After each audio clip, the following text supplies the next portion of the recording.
Euh, Qu'est-ce que l'Alterfix et comment il est né?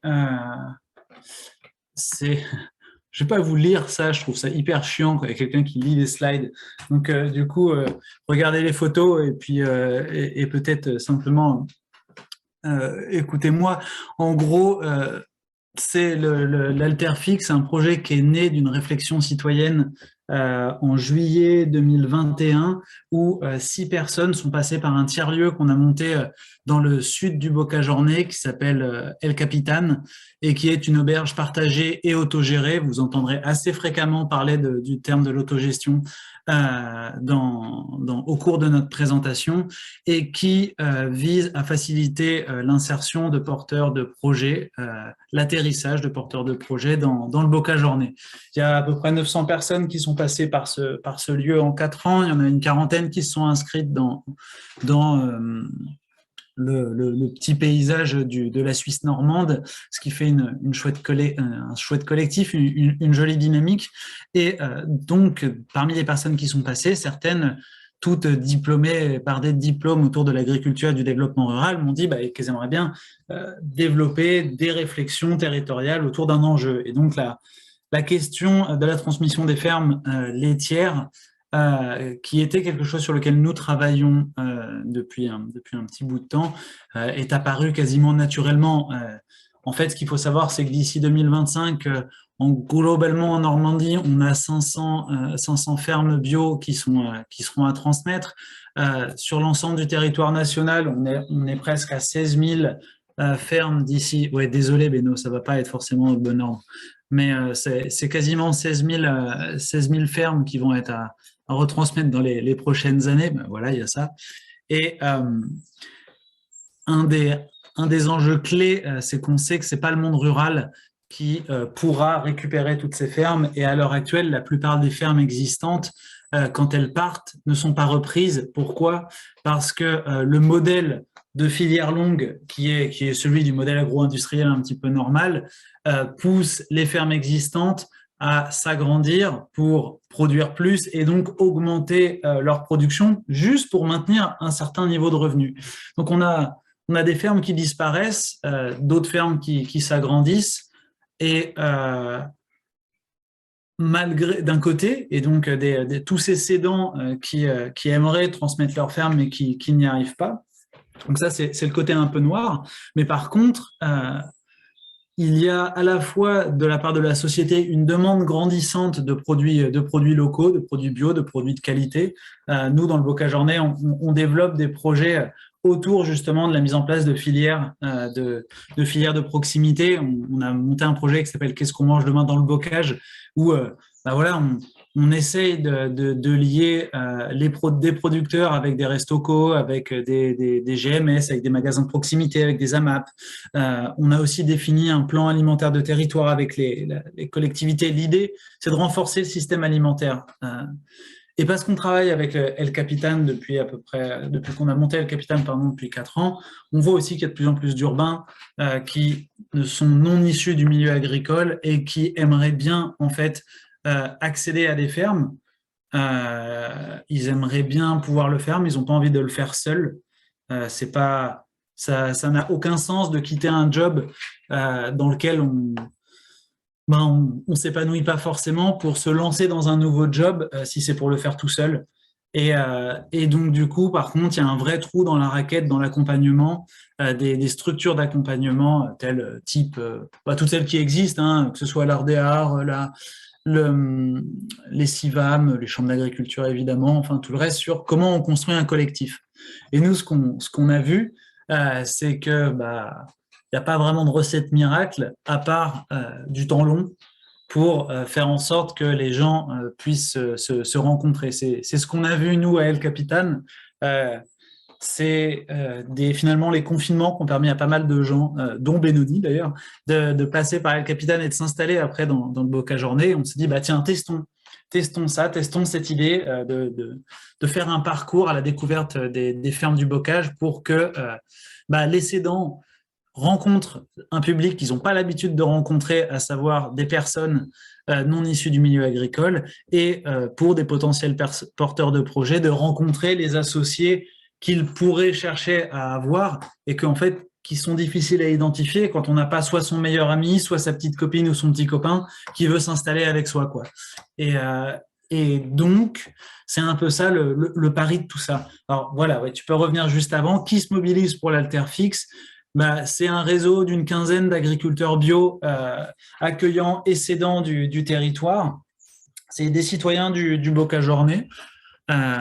C'est par plein d'aspects en fait, hein, que ce soit on va avoir on va obtenir des toilettes par exemple d'Arsenic qui est le gros festival du coin, on va obtenir pas mal d'aide et d'appui en fait, on a reçu des assiettes de mamie du coin, enfin, c'est assez marrant tout ce qu'on obtient, c'est évidemment 25 bénévoles qui sont engagés, alors tous de façon fluctuante, mais c'est ça qui est chouette dans le collectif, c'est qu'il y a quand on est suffisamment nombreux, en fait, on peut rentrer et sortir du collectif sans que ça pèse sur les autres. Et évidemment, les institutions, je n'aime pas le mot institution, on va plutôt parler des structures d'accompagnement du secteur agricole, que sont les CIVAM, avec lequel, en fait, la COP des territoires pour lequel je travaille coporte le projet. On vient d'être financé, obtenir un avis favorable de la commission régionale de l'agriculture sur l'obtention d'un financement dans le cadre d'un appel à projet autour de la coopération agricole. Donc, il y a quand même un peu d'institution dans tout ce qu'on fait. Voilà, je pense que tu peux passer. Donc, qui est concerné par l'Alterfix? Du coup, il y a effectivement 3 structures qui portent le projet. La COP des territoires et les CIVAM via le projet Passerelle Normandie. Le projet Passerelle Normandie, c'est un projet qui avait été aussi financé par la région et qui visait à faciliter l'installation de porteurs de projets en Normandie. D'ailleurs, je crois que Jennifer, on l'avait rencontrée à ce moment-là lors d'une session qu'on avait organisée dans la Manche. Vincent, si tu connais, à côté de Saint-Lô, à une ferme qui s'appelle la Barberie, donc une ferme un peu historique autour du bio en Normandie. On a des structures partenaires engagées, donc Bio en Normandie, l'Art des Arts, qui est une structure d'accompagnement à l'installation plutôt ami de la Confédération paysanne sur les thématiques d'installation. Terre de Liens, Rhizome, qui est une coopérative d'activité et d'emploi, donc qui fournit un cadre administratif et comptable pour les personnes qui veulent s'installer, et Woof France, que je ne présente pas beaucoup, que je n'ai pas à présenter, pardon. On a des collectifs agricoles, alors collectifs agricoles, on dirait plutôt des fermes collectives, qui sont avec nous et qui seront présentes aussi pendant cette session, qui viendront témoigner, discuter avec les participants. Donc là, on a mis la ferme de la Berouette et la ferme de Trévéro, mais il y en a il y en a au moins 3 ou 4 autres qui seront présentes, et enfin des acteurs locaux et un peu plus institutionnels, à la fois le Pays du Bocage, donc, qui est un rassemblement d'interco, et évidemment le conseil régional. Quand on avait fait cette diapositive-là, nous n'étions pas lauréats. Donc, on s'excuse auprès d'eux s'ils regardent cette vidéo. Donc, pour en revenir vraiment enfin, je suis désolé si on a un peu tourné autour du pot, mais ça me semblait important de rappeler un peu le contexte. Qu'est-ce que ce programme et pourquoi cette histoire de parcours? L'idée, c'est que à l'idée d'un parcours, exactement comme on le faisait dans Passerelle Normandie, l'idée, c'est d'augmenter l'engagement et d'avoir des phases différentes, en fait, des participants au fur et à mesure des différentes phases. L'idée, c'est de commencer par une première phase, qui est le camp d'été autogéré, qui va durer 3 semaines, hein, donc en juillet et août, dans lequel on attend 30 à 50 participants, dans lequel il y aura des publics aussi vastes que des personnes qui sont vraiment à la recherche à la fois qui sont formés, qui n'attendent plus qu'un associé ou une ferme pour pouvoir se lancer, mais également des personnes qui sont peut-être un peu plus dans une phase de découverte, mais qui ont besoin en fait d'échanger, de s'inspirer, de regarder ce qui se passe dans les campagnes. L'idée, c'est quand même, dans cette première phase qui sera donc plus conviviale, parce qu'évidemment, l'idée, c'est aussi de l'axer sous l'axe de la convivialité, c'est de découvrir le territoire, les agriculteurs, d'essayer de bosser ensemble. Beno Ni va vous présenter juste après, bien dans le détail, cette phase 1, c'est celle sur laquelle vous êtes préinscrit pour la plupart, ou même inscrit, si j'ai bien suivi. L'idée, c'est donc que sur cette phase 1, si des collectifs agricoles émergent, on appelle des embryons de collectifs agricoles émergent, on puisse enchaîner avec ces derniers sur une phase 2 qui, elle, se passerait dans le tiers-lieu dont je vous parlais tout à l'heure, qui s'appelle El Capitan, dans lequel on renforcerait ces collectifs émergents avec les CIVAM et des experts agricoles qui travailleront sur les aspects juridiques, économiques, techniques de comment, d'une ferme laitière, on réussit à y installer un collectif agricole, quel modèle économique, comment acheter la terre, toutes ces questions-là qui sont malgré tout assez, enfin, qui sont complexes et qui méritent d'être posées, parce qu'en plus, il y a aussi des choses qui sont à faire. Imaginons que il y a un repreneur, enfin un cédant avec un collectif qui commence à bien s'entendre. En fait, peut-être que tout ne pourra pas être fait sur la terre si, je dis n'importe quoi, il y a une obligation de maintenir une certaine forme d'élevage parce qu'il y a des prairies permanentes et qu'il est difficile de faire autre chose. Donc, ce sont toutes ces questions-là qui se poseront à ce moment-là. Et l'idée, c'est de terminer sur une troisième phase qui serait plutôt une phase d'immersion pour les collectifs qui se seront d'abord créés puis renforcés. L'idée, c'est d'aller en hiver, donc au moment où c'est aussi où la Normandie est peut-être la moins sympa aussi, c'est-à-dire loin du soleil et de la verdure qu'on peut voir, mais plutôt sous l'ombre de la pluie et puis de la gadoue, pour aller sur les fermes et vraiment rentrer dans le concret avec la personne qui potentiellement voudrait céder. Voilà, enfin, ça, ce sont un petit peu les trois phases sur lesquelles on travaille. On continue évidemment, enfin, tout au long, il y aura les CIVAM qui seront impliqués dans ce projet-là et pour accompagner les collectifs. Et je ne sais plus ce que je voulais dire, donc je pense que c'est pas très grave. Peut-être que Beno maintenant va vous présenter la phase 1 un peu plus en détail. Ah oui, je me rappelle, excuse-moi Beno. Juste pour vous dire qu'il y aura 2 éditions. Et là, Jennifer, je réponds à ta question. L'idée, et c'est pour ça qu'on a été financé par la Conseil régional, c'est qu'il y a cette année où on fait phase 1, phase 2, phase 3, et l'année prochaine où on fait phase 1, phase 2, phase 3. Parce que on est aussi conscient que là, pour l'instant, enfin, qu'il faut au moins 2 essais pour voir si ça fonctionne ou pas. En fait, ce sera pas simplement si on fait du one shot. En fait, pour X raisons, ça peut ne pas marcher. Donc voilà, on fera ça sur les 2 années. Et j'ai fini. Et je suis encore trop long. Désolé. Ok, donc cette phase 1, moi je vais parler plus du camp de autogéré de cet été. L'idée, l'organisation du camp, elle s'articule autour de 3 axes. Donc vivre ensemble, travailler ensemble, penser ensemble. En fait, ces 3 axes-là, on pense que c'est les 3 types d'activités, les trois ingrédients pour qu'on puisse atteindre les objectifs qui sont du coup mettre en relation les agriculteurs cédants et les porteurs de projets que vous êtes, faire du lien entre les porteurs de projets, etc., et tous les autres objectifs qui en découlent. Donc, cette semaine du 30 juillet au 21 août, on va retrouver dans Vivre ensemble des activités comme monter le camp, s'installer, s'organiser dans un lieu autogéré. En fait, c'est surtout le savoir-être, tout ce qui est les prérequis à la coopération.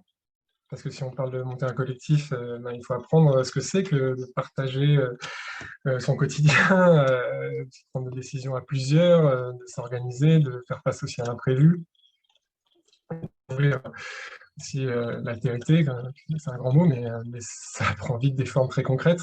Dans un collectif, on va pas mal parler d'El Capitan parce qu'on est très impliqué et c'est un exemple de lieu autogéré, mais voilà, à El Capitan, on accueille des personnes sur plusieurs jours et c'est un lieu où les personnes se prennent en charge elles-mêmes. on est quand même là derrière en tant que bénévole investi dans le jeu pour mettre en place le cadre qui permet de faciliter l'autogestion et que ça se passe bien. Et voilà, ça prend du temps. Donc c'est une expérience qui est aussi sur cet aspect-là, sur le savoir-être, qu'on veut vous offrir avec ces 3 semaines, parce qu'on pense que c'est un ingrédient essentiel. En deuxième axe, le travailler ensemble. Alors là, moi, c'est quelque chose personnellement auquel je crois beaucoup, beaucoup. C'est au moment où on rentre en action qu'on se découvre à la fois les uns les autres et on se découvre soi-même, si ça nous plaît ou pas. Donc, ce qu'on va faire, c'est vous mettre vous proposer d'aller dans des fermes qui ont des activités à vous faire, vous proposer d'aller visiter, on va vous faire aussi vous organiser des ateliers, vous allez co-construire des réflexions autour de votre projet, vous allez rentrer dans le faire, peut-être faire comme ces braves gens qui sont en train de creuser un trou sur la photo, dont Adrien est sur la photo. Et le troisième axe, penser ensemble. Donc tout ce qui va être inspiration, on va avoir, comme l'a dit Adrien, avec des fermes comme la ferme de la Berouette, la Berouette, c'est une ferme expérimentale dans la banlieue de Flers, qui expérimente vraiment la multi-activité, parce que il y a beaucoup d'activités sur la ferme, vous allez découvrir le territoire, les acteurs. On va avoir des intervenants, par exemple, en discussion avec la Glo de Flers aussi, voir comment, de leur point de vue, en tant qu'institution, ils accompagnent ce genre de projet. Et puis les structures d'accompagnement, comme a cité Adrien. Donc c'est autour de ces 3 axes qu'on va articuler le camp. Et on est en train de travailler là en ce moment. Alors il y a quelque chose en intro que je n'ai pas dit, je me le suis dit tout à l'heure, mais en fait ces webinaires là qu'on organise, on va les organiser tous les mercredis soirs de 20h à 21h. On se relaie tous les bénévoles vont se relayer pour l'animer, ça ne va pas toujours être nous. Donc, il faut juste que vous vous rendez compte qu'en fait, il y a des bénévoles qui travaillent depuis 1 an sur le projet. Les gens bénévoles, c'est un gros travail. Donc, en ce moment, on est en train de travailler, entre autres, sur le programme. Et là, on a sorti un visuel pour montrer qu'est-ce que pourrait être un programme type. Voilà, ce n'est pas le vrai programme, c'est un exemple qui reprend du coup ces 3 axes. Sur une semaine. Alors, toutes les semaines ne seront pas les mêmes. L'idée, c'est qu'une personne qui reste 3 semaines ne fasse pas 3 fois la même chose. Toutes les semaines vont être différentes. Donc, on essaie de s'adapter entre des gens qui vont venir juste quelques jours et des gens qui viennent sur 3 semaines, que ça puisse servir à tout le monde. Là, par exemple, voilà, le mardi, chantier collectif, donc maraîchage dans une ferme. On revient au camp et on fait une petite fresque animée par un partenaire de la coopérative du territoire. Ensuite, le soir, on repart, on se dispatche dans des fermes pour aller rencontrer des agriculteurs. Et le lendemain matin, Terre de Liens vient sur le camp et nous fait un atelier autour du parcours de l'installation-transmission, comment ils accompagnent ça. Des cercles de parole sur l'heure de midi pour partager son projet, où on en est. Voilà, je ne vais pas tout faire, mais voilà, l'idée, c'est ça, de changer, de varier le programme entre ces 3 axes. Donc, quand et où ça se passe, donc je l'ai déjà dit au moins 3 fois, du 30 juillet au 21 août. On est dans l'Orne, dans le Bocage-Ornay, on est vraiment dans la Suisse normande, l'entrée sud, on va dire, de la Suisse normande, et on est accueilli par Gilles Delaunay, qui est du coup dans un GAEC avec 2 autres agriculteurs. Donc ils sont 2 à vivre sur la ferme, Gilles et puis son associé. Et donc on est accueilli sur le GAEC dans un champ. Je vais vous montrer un peu plus tard à quoi ça ressemble. Donc il est possible de venir sur 1 semaine, 2 semaines ou les 3 semaines. On est en train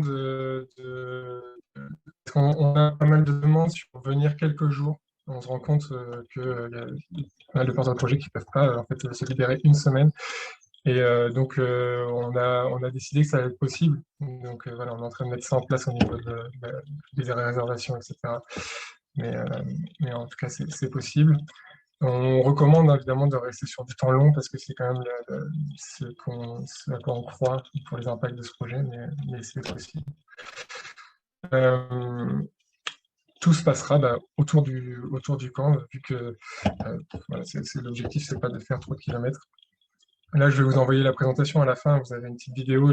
Si vous n'avez pas vu le teaser du projet, où on se rend un peu compte de l'équipe bénévole et notamment de Gilles, qu'on voit en photo en haut à droite, qui sera la personne la grille que vous verrez sûrement le plus pendant les 3 semaines, parce qu'on est chez lui.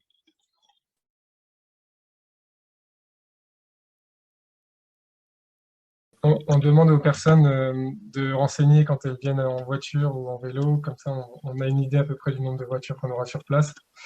Il y a un sujet en ce moment, là, on nous propose de nous louer un petit minibus, on ne sait pas encore si ce sera nécessaire, mais voilà, soit on comptera sur les voitures des participants, plus les voitures des bénévoles, soit il y aura en plus un petit minibus. Et l'idée, je vais le présenter à la fin, dans la dernière partie, c'est que aussi on soit dans l'autogestion, donc que les bénévoles qui ont une voiture proposent leur voiture pour le lendemain, la visite du lendemain, etc. Et oui, oui, on est en train de réfléchir au système de transport qui devrait être fait parce que même en vélo, en fait, on ne peut pas vous demander de faire 40 km dans la journée si en plus vous devez être référent vaisselle, puis après que vous devez faire la nourriture et puis que vous avez piqueté toute la journée pour faire des clôtures. Enfin, je pense que ce serait pas super sympa en fait de vous demander ça. Donc ouais, c'est en cours de réflexion. Les infos pratiques, ça commence par le sujet de l'autogestion, parce que c'est au centre du projet et de la façon dont le projet a été imaginé, parce qu'à la base, il vient de l'Altertour, d'ailleurs d'où le nom Alterfix, pour ceux qui connaissent. Altertour, c'est un tour de lieu alternatif en vélo, qui est du coup totalement autogéré. Donc c'est les participants qui prennent en main toutes les charges pour que ça se déroule bien, et il y a des centaines de participants à l'Altertour.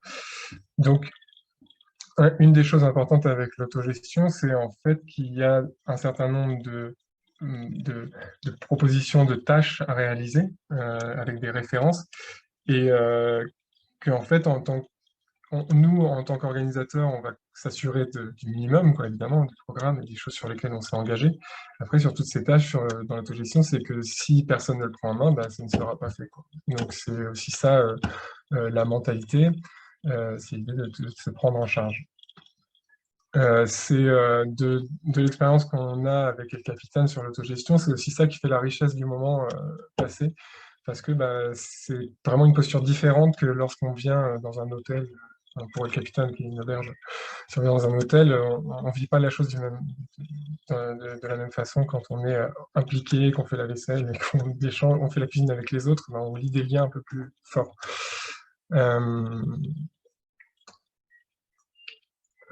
Voilà, sur l'autogestion. La journée type, on l'a déjà montré avec le planning type. Il y a 2 temps typiquement qu'on va sanctuariser. Ils ne sont peut-être pas à 18h exactement, mais en tout cas, ils sont importants d'avoir des temps pour accueillir les nouvelles personnes qui arrivent, de pouvoir débriefer de la journée, de pouvoir présenter la journée du lendemain et puis répartir justement ces tâches, et que des personnes se portent volontaires pour porter sur la journée du lendemain. Sur ces tâches-là, on a la liste, alors c'est une liste qui vient de l'Altertour, plein de choses, mais c'est sûrement comme ça qu'on va avoir les choses, on va faciliter ça, mais d'avoir voilà, les personnes qui se chargent du réveil, du petit-déj, du service du déjeuner, de la vaisselle. Et sur la partie du haut, les 4 grandes tâches, là, on les a séparées un petit peu, parce que ça va sûrement être des tâches qui sont sur du long cours, donc soit ce sera nous, Adrien ou moi, ou des bénévoles qui allons porter ça, ou des participants s'ils se manifestent. Il y aura des bénévoles tous les jours. On compte sur au moins 2 ou 3 personnes qui viennent juste pour être bénévoles tous les jours, en plus des participants. Donc voilà, pour faciliter tout ça. Petite photo du lieu. Donc ça, c'est le GAEC du Mont Hardy, là où on sera accueilli. Là, en violet, du coup, on sera sur un champ, tout proche des bâtiments. On a des hangars qui seront à dispo si on a besoin pour du mauvais temps. Et puis, il y aura du coup des prises d'eau avec l'installation de sanitaires. Comme l'a dit Adrien, on a des sanitaires du festival Arsenic de Briouze. On a aussi des douches qu'on va construire. Donc le parking sera sur le long. Et puis le petit bonus qui sera vraiment confort, c'est le laboratoire de transformation en bas à droite avec une zone devant, une zone de 100 mètres carrés qu'on va couvrir avec des barnums, avec des grandes tablées. Et c'est là où on pourra du coup partager des moments de repas. Et puis d'autres moments, s'il y a aussi des intempéries, on sera couvert. Et le labo de transfo, on a tout ce qu'il faut. On a une chambre froide, une grande cuisine, une zone pour faire la vaisselle. Là-dessus, c'est vraiment luxueux, quoi. Et, La ferme est vraiment chouette, hein. C'est une ferme qui fait à la fois qui est en bio depuis 98. Le père de Gilles Delaunay, c'est le gars qui, avec De Baptiste, est parti en 87 faire reconnaître la Confédération paysanne comme syndicat agricole. Donc on est sur une exploitation qui a de l'histoire et aussi des gens qui ont du vécu. C'est un GAEC dans lequel effectivement deux associés fonctionnent. Ce qui est bien, c'est que du coup, on sera au milieu de la ferme. Donc, quand il y aura les corvées de récolte, parce qu'en fait, ils font aussi la récolte à ce moment-là, ben, on aura les tracteurs qui gyrophareront autour, autour de nous. Là, ça semble être un champ un peu tristoun comme ça, mais l'idée, c'est que quand même, en organisant l'espace, il y aura toujours un endroit où on fera du feu, il y aura un endroit où on va récupérer, parce on a des amis qui ont organisé une recyclerie qui s'appelle les Fourmis Vertes. On va obtenir pas mal de canapés, de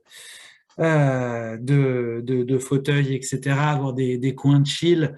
On va avoir deux énormes barnums qui font 100 mètres carrés chacun. Enfin, ça va pas être juste un champ vide dans lequel il y a des personnes qui vont rester 3 semaines, parce que juste dit comme ça ça peut faire un peu peur. Là, c'est juste un petit peu comment on a designé.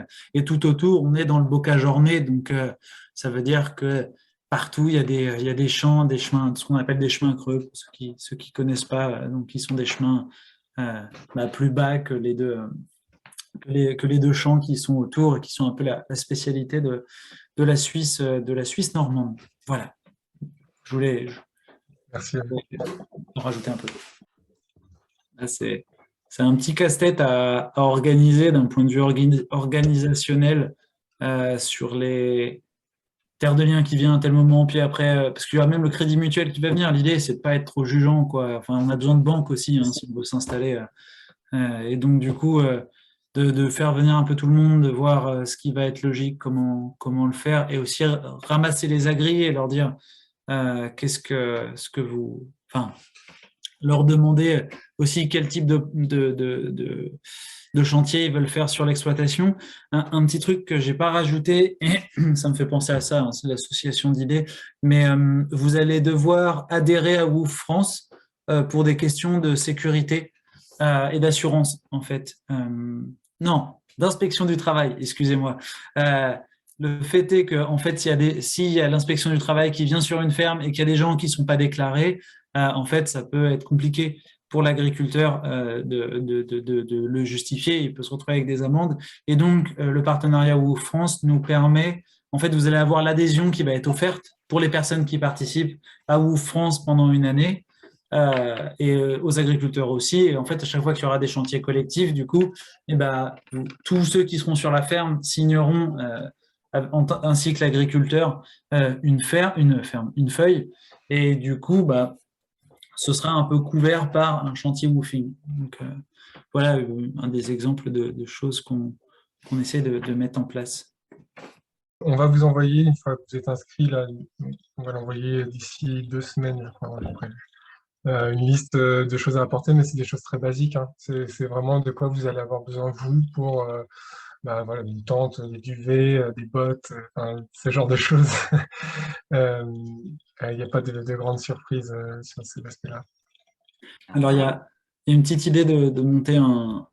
Vu qu'on veut favoriser l'autogestion, on va pas organiser ça, mais on souhaiterait, une fois qu'on aura suffisamment d'inscrits, monter soit un groupe WhatsApp, soit un groupe Signal, enfin quelque chose comme ça, dans lequel en fait tous les inscrits viendront et pourront partager des infos, et on pourra peut-être mettre à leur disposition un Excel sheet ou quelque chose comme ça sur lequel en fait les gens pourront s'auto-organiser pour les mettre un peu dans l'avant-goût de ce que ça peut être l'organisation.